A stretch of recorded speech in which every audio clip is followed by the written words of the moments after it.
You could start the business. I'm Just sure you like could start the same thing with a business. relationship. You could start many relationships, but the committed, the persistence is what makes a relationship last. And that's with everything. Relationship with God, relationship with sex, relationship with money. It is all about self-mastery. Yeah.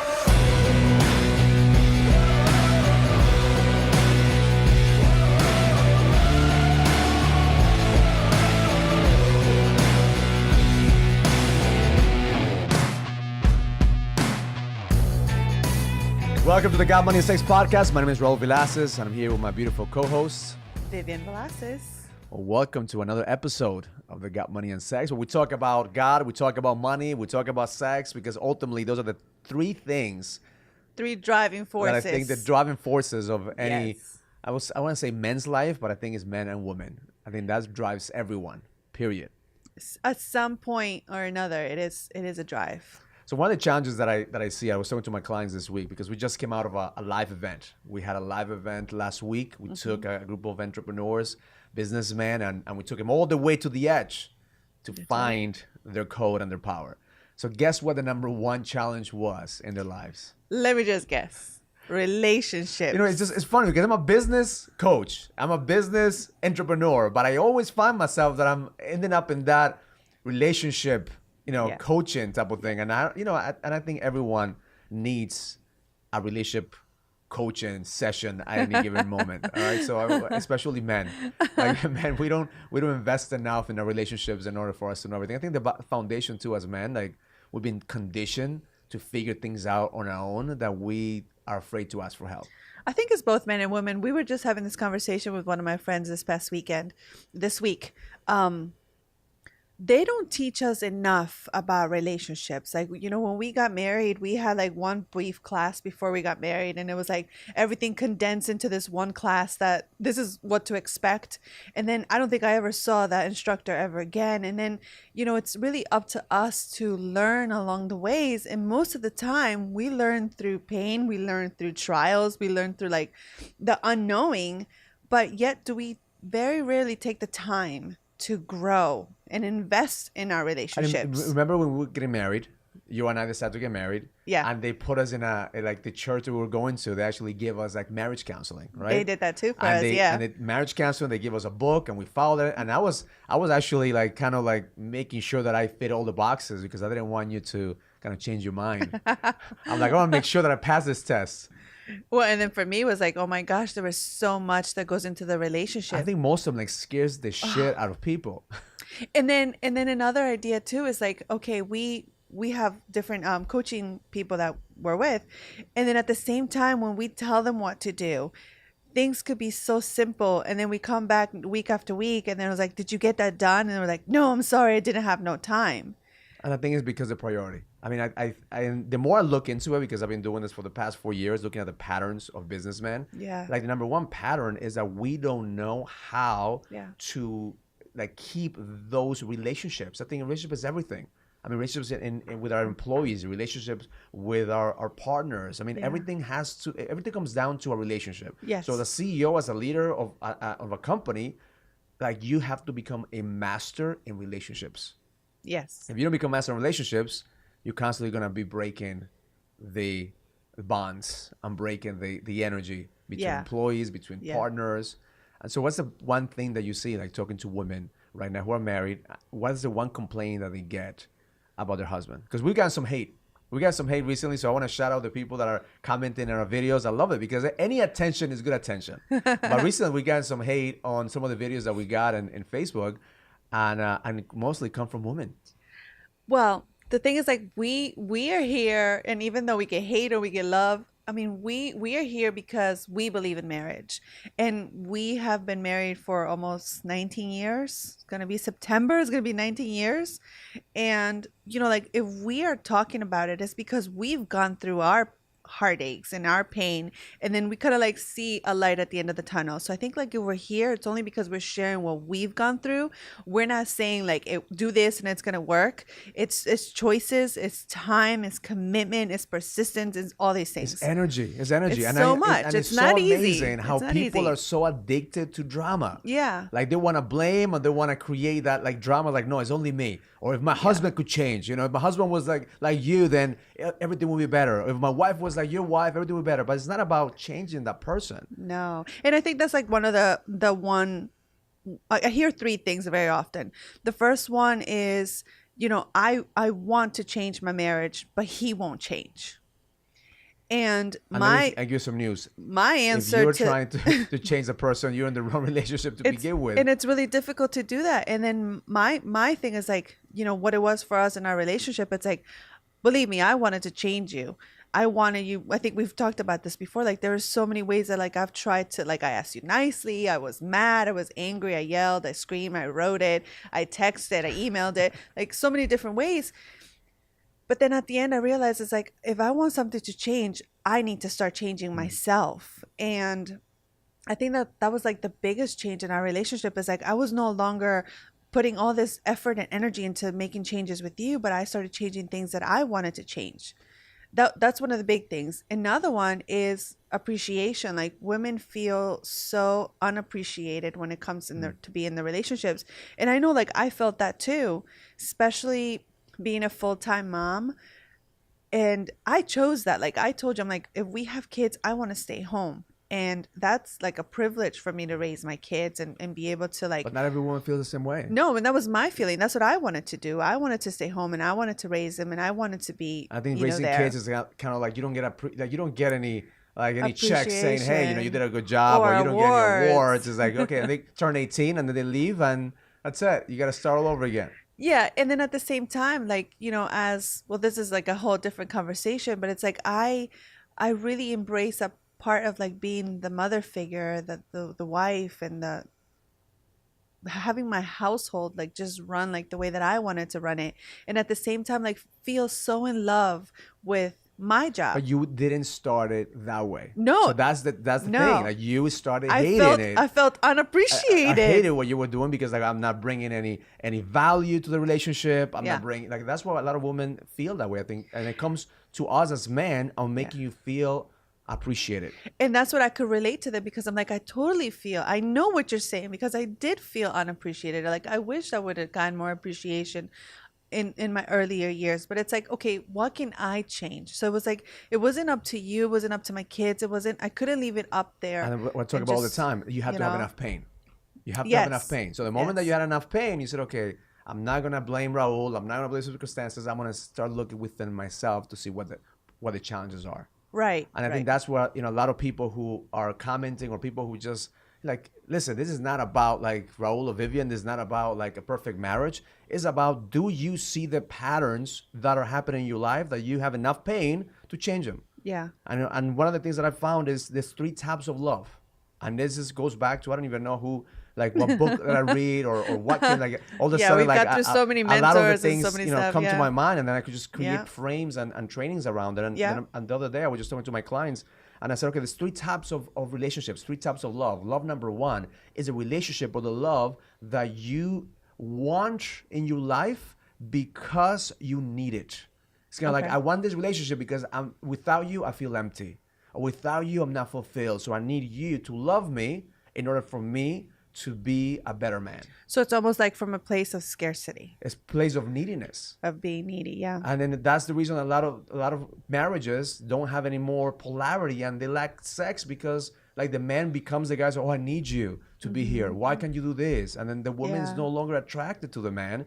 And of course not. How can you be attracted to that? Can you be attracted to a needy man that's constantly complaining about the shit that you don't do on the things that need to be done? No, that cannot be. It's unattractive. The same thing, and the same thing with women. Like we cannot be attracted to a woman that's constantly clingy or needy or like I want you to be with me all the time. It's like shit. Like let's we both have lives. Yeah. But that's the one level of love. Like, and that's why I see a lot of couples, a lot of people say, oh, my wife completes me or my man completes me. And okay, what happens if you lose your man? What happens is all of a sudden, like, God forbid, gets into an accident and no longer comes back? Who are you? with that. I know it's gonna be hurt. I know I'm going to the extreme, but I Yes. think about this all the time. And I do too. And I think that was like a huge change for me. It's like I didn't want you because at the beginning I think you were like you were, and not that you're not my everything, because we always, you know how I feel about you. You are such an amazing part of my life. But it's Thank you. like I don't. I wish we had little like buttons in here to press. I could drop some bombs in here. How about, like, Jay, next time we have some flex bombs in here. I do love you, but at the same time, it's like I needed to love myself more because I needed to love myself in order to love you. But here's the biggest, see, as a businessman, here's the biggest fear that we have. Okay, the biggest fear that we have is if I'm the provider, if I'm the guy that's running everything, what happens if something happens to me? So I know that's in the mind of every single businessman that is running this household. And like, shit, what happens if something happens to me? Like, I'm proud that you don't need me. Like, I want you not to need me because I want you to be able to hold down the kingdom. God forbid something happens to the king or something happens to the guy. Like, I want, like, that's what I'm proud about. Like, teaching the kids, to hold their own. Like, and I think that's in a relationship. Like, Even myself, what you've taught me. The women, want their man to take care of them, or vice versa. And there's nothing wrong with being taken care of. It's just what I'm seeing is that the neediness or the cleanliness of that energy for both men or women. I think that's a different thing. Like, you providing and, I think women, I mean, if you were to ask me to go and then I'd find work and I'd make things work, like I'd make everything work, God willing. But it's a different thing of like being you're like a needy person. Like you're a hunter. Like you have that. I mean, you've created, different, businesses. You're a hunter. I'm not worried if something happens to me. I know you're gonna be fine because you're not in that level of love. And that's what I'm saying is because we didn't get stuck in that level of love. We were in that level of love at the beginning, and I was like very much into like making sure that I stayed on the top, that you needed me because that was also my certainty, right? Yeah. I want you to need me. Because if you don't need me, I'm afraid that you're gonna leave me. Yeah. You see how men, like how we rationalize that behavior is like. And I mean, if you think men think that, imagine what women think. Like it's almost the same thing. It's like I want him to only need me and not anybody else. And then it comes like the mothering factor, and you become like a mother instead of a wife, and a friend, a mother, and everything else except what you really should be, which is like his lover. And at the end, also translate into the workplace, because a needy guy in the relationship also becomes an overpowering leader, micromanaging everything. Because that was wanting me. control. I want control of everything. Like I couldn't, like my businesses couldn't run without me. Yeah. So therefore, the same way I was operating in my relationship, it was the same way I was operating in my business. I couldn't let go, and I couldn't empower people. So the moment that switch and that flip, it's like, okay, this is another level of love, another level of relationship. So the next level of that relationship is, I'm only gonna love you as long as you do something for me. So as long as you love me back, then I'm gonna love you back. It's kind of like trading. Yeah. It's like you love me and I love you, so therefore that's when I'm gonna show you. So you appreciate me, I'm gonna appreciate you. So it's kind of like keeping tabs. Yeah. Keeping tabs. And what happens when people keep tabs? That sounds very selfish. If you give me tabs as a man, like I'm competing, so I want to always kind of like look at what more can I give.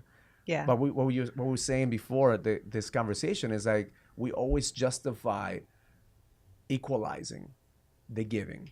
Yeah. So the moment that you start feeling like you're not being appreciated, what happens? Then I think, you start to build resentment, and you start to build like this resistance between each other. And then it's like, okay, you're not appreciating me, you're not loving me, or you're loving me expecting something in return. Then it's like, okay, I'm going to start taking from you. Yes. And maybe withholding. Maybe sometimes not even taking, but not even giving, like that place that women go to, or the place that I went to, was like just shying away from conversations and communication and just not talking and not saying what I feel.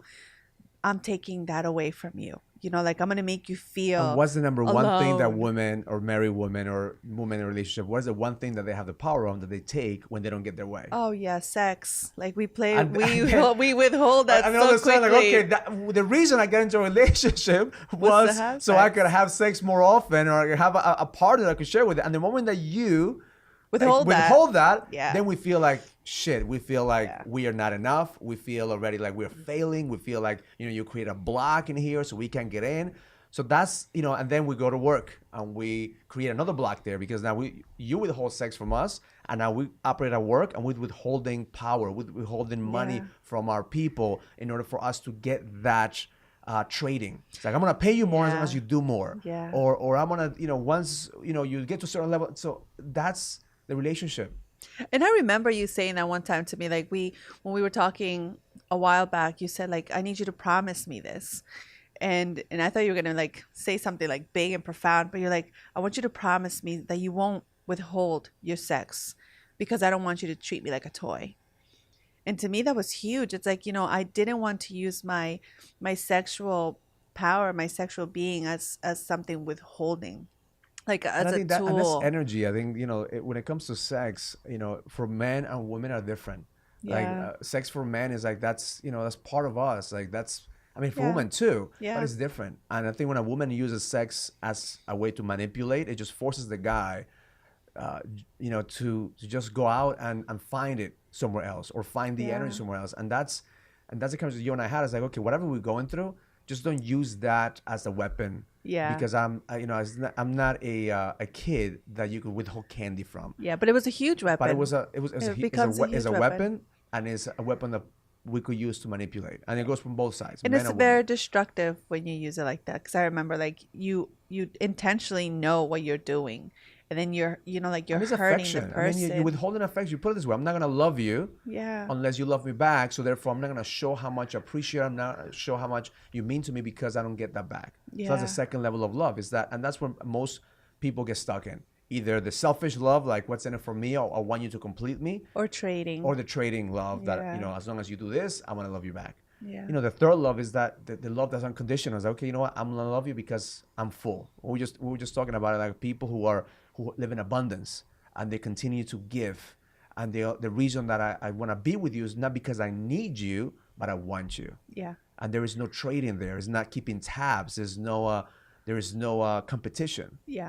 And if it comes from a place of abundance, I think it's like a complete different love too. And I mean, unconditional love, I think it's like one of the hardest things. And for us, that's where like the God part comes in, because we have that example. It's like he loved us so much that he gave his life. And it's like, I was only able to recognize that love when I had kids. And once I was able to have kids, it's like I would do anything for these kids because I had them in my womb. Like God gave me the gift to be able to be the mother. And then when I was able to transition that love for you, Do it's you like, understand? Do you can I understand love, what a father or a mother, right, right. could do? Like, can I love him unconditionally? Can I love even his flaws? Can I love like Well, that's parts that I yeah, hate? that's the motherly love, right? Because we Yeah. have kids and we love them, and Yeah. sometimes they do things and then we want to like strangle them, but we love them But because you still love him and you still go and you do we things. want them to learn, but Right. we love them. But then you still continue to be there. You still continue to love them and pick them up. But at the same time, when it comes to like a husband and wife relationship, we forget that love. And then we're like, oh, okay, like he's being an asshole, so I'm not going to love him today. I'm just going to like forget about him. But we can't turn around and do that to our kids, especially as mothers. Like we can't say, I'm going to forget you because you're being a bad boy or a bad girl. Like But it doesn't. once you understand, doesn't happen. like once you understand the certain level of loves, then you can know where you operating from. Yes. Because that's the awareness. Yes. That's the awareness that you have to have in order to see how am I showing love. What's the level of love right now, connection that I'm trading here. And what kind of level of love does my husband need right now? Because sometimes we start thinking of ourselves like, very selfish. Like I was thinking like, I need this love. I need him to love me. But at the same time, when I started thinking like, what kind, he's having his whole business coming down on him. So what type of love? What does he need right now from me? And that part of connection comes from knowing the other person and understanding what they're going through. I mean, Yeah. just before you came in and in the office, I'm like, okay, I have an event coming up in 2 weeks. Like I have my clients coming in and they're bringing their wives, and like Yeah. I'm focused on creating an epic experience for them. Yeah. And So you're you kind stressed out. you felt my energy going 100 miles an hour, but you understand what I'm going through, and you understand that that's the nature of the beast. And at the same time, I'm like, okay, let me let you hear the song that I just heard. That's such a beautiful song, and I wish you would have heard it and had the same feeling that I had. But it's like I was thinking about me, And then I had to stop, and I was like, oh, okay, it's But see, if about you give not me the about me, but feedback, it's about him. but if you give me the feedback, then I could come back and say, okay, you're right. I wasn't present. Yeah. Like, this is why. But it all comes down to like knowing the levels of love Yeah. that we have for each other. So it all comes down, and what I was telling my clients and when I did this training is that it all comes down to the relationship that you have with yourself. Yes. Because now if you reverse engineer, like where does the love come from? If you're talking about, okay, the first level with your partner, with your wife, but if you have the same level with you thinking that you have to fix yourself, that you're broken, that you need to change, or the only way that you appreciate yourself is when you do certain things, you're never going to be able to get to that level of love with the other person because you don't appreciate who you are. I agree. Or the second level is, okay, if I do a good job, then I'm going to appreciate myself. If I win at this game, then I'm going to give myself props. And that's what we always talk about. Like there is no way that you can love someone else until you start to love yourself. And that's the punchline. The punchline is like it all works and starts with you. Yeah. Like with you, like as a man, like stop wanting your wife to complete you, to fulfill you or your business, but it all starts with you. That one person is you. The person that you're looking at the mirror, that you're saying, you know what, I appreciate that person and their growth. And I always talk about going back and seeing the progress. Because as men, we always go back and we're seeing our faults. We're seeing our flaws. Yeah. Like I'm not a good father. I'm not a good businessman. I'm not a good husband. Like, and then Yeah. we focus on the flaws. We focus on the past. And then for us as women, like we kind of focus on like what we need to get done. Like I'm always thinking like this needs to happen. I need to do all of this. But at the same time, it's like, what have I done already? So the one thing, if you're listening to this, you're watching this, the one takeaway that I would like you to get from this is start appreciating the progress. Yeah. Is the 1% progress, the 1% takeaway every single day, that the gift that you have. If you have a woman that loves you, or you have a woman that's putting up with you, just that's 1% progress. Like, how can I get my woman to connect in a deeper way? How can I get my husband to connect in a deeper way? In your business, how can you get to the next level, 1% better? I mean, that's the progress. We don't appreciate our progress. Therefore, we don't have that type of love and connection with other people because we don't have that type of love or connection with ourselves. So then I would say like, my takeaway from this is like the appreciation has to be bigger than what we really think. Like our mind always wants to think like there's not enough appreciation, but if you really look deep down, there is appreciation. You just have to find it, and your heart knows. Your heart always knows what appreciation And if you comes believe from. in a higher power, if you believe in God, the universe, energy, whatever you believe on, understand this: like you are here for a reason. Like the one thing I realized, like if God made me, because I know that God made me, like He made me, so therefore I'm in the right track. I'm not supposed to be perfect. I'm not supposed to know it all. I'm not supposed to, be where my mind thinks I should be. Yeah. I'm supposed to be exactly where I am right now because I'm a work in progress. And if I fall in love with the progress, then the work becomes effortless.